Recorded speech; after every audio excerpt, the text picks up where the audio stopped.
ফুলের রাজ্যে একদিন। আমাদের গন্তব্য গদখালি। এটা যশোরের খুব একটি বিখ্যাত জায়গা, ফুলের জন্য বিখ্যাত। এখন এই যে আমরা যাচ্ছি যশোর বেনাপোল মহাসড়ক ধরে, এই যে দুই পাশে যত গাছগুলো দেখা যাচ্ছে, এগুলোই কিন্তু সেই যশোরের শতবর্ষী গাছ। গাছগুলোর বয়স প্রায় 100 বছরের বেশি। এই গাছগুলোও খুব বিখ্যাত।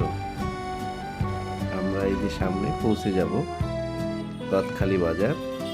এই যে গদখালি বাজারে চলে এসেছি। এটা ফুলের পাইকারি বাজার।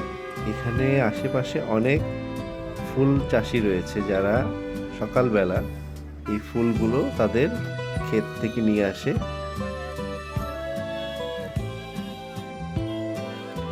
এই বাজার থেকেই এই ফুলগুলো চলে যায় সমগ্র বাংলাদেশে। বাংলাদেশের বেশিরভাগ ফুলের সরবরাহ হয়ে থাকে এই গদখালি বাজার থেকে।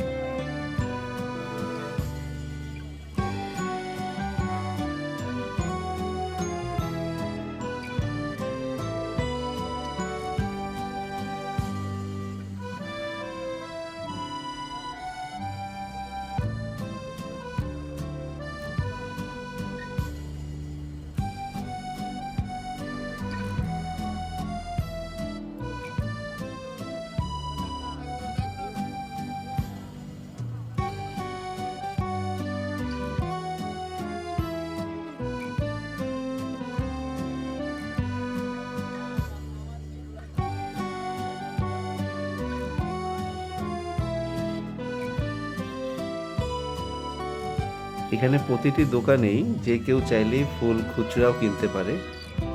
যে যার খুশি মতো এখানে দামাদামি করে বিভিন্ন ধরনের ফুল কিনে এবং ছবি তুলে। সুন্দর জায়গা। এরপর আমরা গদখালি বাজার থেকে সোজা চলে আসলাম পাশেই একটি ফ্লাওয়ার পার্ক। এটা আসলে এক ধরনের থিম পার্ক, যেটা সম্পূর্ণ পুরো ফুলের গাছ এবং ফুল দিয়ে ভরা। পরিবার নিয়ে সময় কাটানোর জন্য খুব সুন্দর একটি প্লেস। এখানে বাচ্চাদের খেলাধুলার জায়গা আছে। অনেক সুন্দর ফুল ফুটে আছে চারপাশে। আসলে সকালবেলার স্নিগ্ধতা এবং এই ফুলগুলো পুরো সময়টা খুব উপভোগ্য করে তুলছিল। অনেক সুন্দর জায়গা, চারিদিকে শুধু ফুল আর ফুল।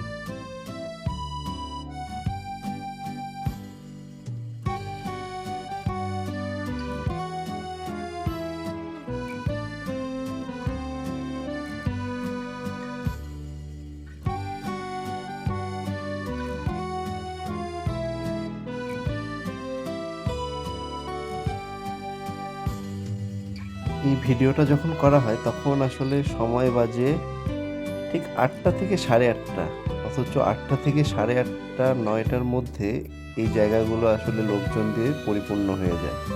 অনেক লোকজন আসে ঘুরতে, সময় কাটাতে। সকালবেলা খুব সুন্দর পরিবেশ থাকে। সকালবেলা ছাড়া আসলে এই দোকানের এত ফুল দেখা যায় না। সকালের পরে পরে বাজার থেকে ফুলগুলো বিভিন্ন দেশের বিভিন্ন জায়গায় চলে যায়।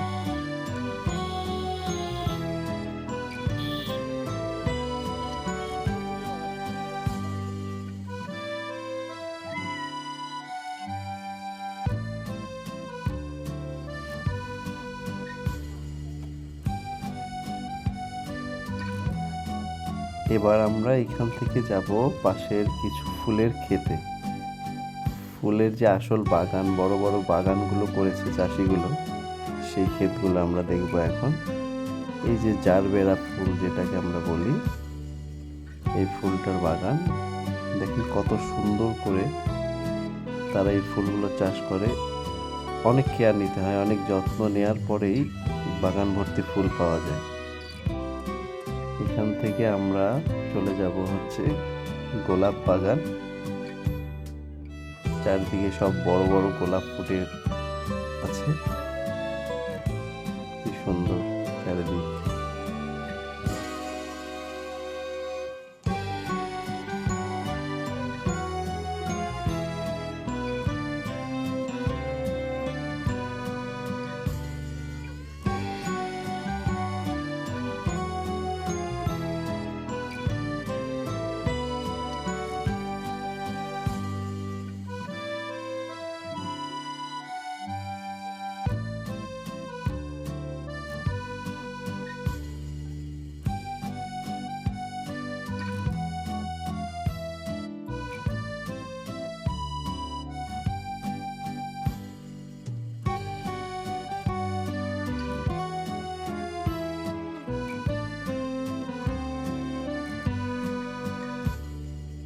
সবাইকে অনেক অনেক ধন্যবাদ ভিডিওটি দেখার জন্য।